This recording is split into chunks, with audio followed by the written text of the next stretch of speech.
Ibu kandung Rhoma Irama, Tuti Burda senang musik. Kalau tak ada pertunjukan, yang selalu hampir tak dilewatkannya, di rumahnya di Tasikmalaya ia tak pernah absen menikmati musik dari radio. Suaminya, seorang perwira pertama TNI AD, lebih suka sandiwara. Bahkan ia memimpin grup kesenian Sunda Lutung Kasarung. Tapi juga suka lagu Cianjuran. Suatu malam, mereka nonton rombongan sandiwara irama baru. Pulangnya perut bergejolak. Maklum sudah 9 bulan mengandung. Beberapa jam kemudian lahirlah anaknya yang kedua, lelaki. Mereka sepakat memberinya nama Irama, seperti nama grup yang barusan ditonton. Sejak kecil mendapat julukan Oma, umur 17 tahun anak itu hampir saja meninggal karena sakit perut. Kemudian ia bernama Oma Irama. Siapa yang belum mendengar nama yang terkenal itu? Dari seluruh anak-anak Nyonya Tuti Burda hanya 2 orang yang mewarisi darah seni orang tuanya.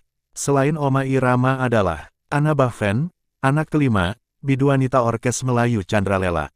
Awal perjalanan karir Oma sendiri dimulai dari iseng-iseng nyanyi di bawah pohon sawo di kampung Bukit Duri atau di tepi Jalan Tebet Utara. Suaranya lantang, iringannya cuma gitar dan tepukan tangan atau pukulan bangku kawan-kawan. Beberapa waktu kemudian ia menyanyi untuk sebuah orkes Melayu di kampungnya. Tapi di luar ia bergabung dengan band anak-anak muda Tebet, seperti Tornado atau Varia Irama Melodi. Itu ketika ia masih duduk di bangku SMP dan kemudian SMA, 1960. Justru karena begitu getol nyanyi itulah, sekolahnya agak berantakan. Konon juga, karena faktor ekonomi yang tak mengizinkan, ia pernah pindah sekolah sampai 4 kali. Kuliahnya di Fakultas Sospol Untak pun hanya sempat diikutinya. Selama setahun, ia memang pernah punya cita-cita lain. Bahkan, almarhum ayahnya dulu pernah menginginkan Oma menjadi dokter. Kini ia sukses sebagai penyanyi. Pernah tertarik lagu-lagu Beatles, ia masuk band The Gay Hand. Ketika itu bahkan ia merasa mampu menirukan gaya penyanyi-penyanyi barat yang terkenal, seperti Paul Anka, Tom Jones atau Andy Williams. Namun kawan-kawan lebih sering mendorong-dorongnya membawakan lagu-lagu India atau Melayu. Tahun 1968 ia menyanyi untuk OM Purnama. Disinilah ia bertemu dengan Elvi Sukaesih, pasangan duetnya yang awet sampai berdiri soneta. Melihat kemampuan itu, tahun berikutnya Hussein Bawafi pemimpin OM Candralela mengajaknya rekaman. Ia menyanyikan lagu Ingkar Janji.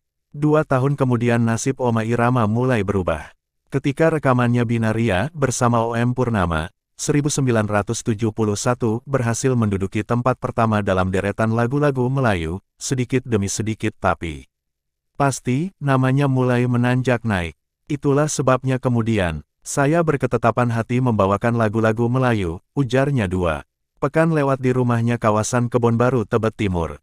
Mengaku, rumah ini hadiah dari PT Yukawi, tempat tinggal Oma Irama ini tak begitu jauh dari perumahan pelawak-pelawak Edi Sud dan Ateng, penyanyi musin Titik Sandora dan pembawa acara Kris Biantoro. Bangunan mewah yang berdiri di atas tanah. Tak kurang dari 400 meter persegi itu kabarnya berharga sekitar 27 juta rupiah.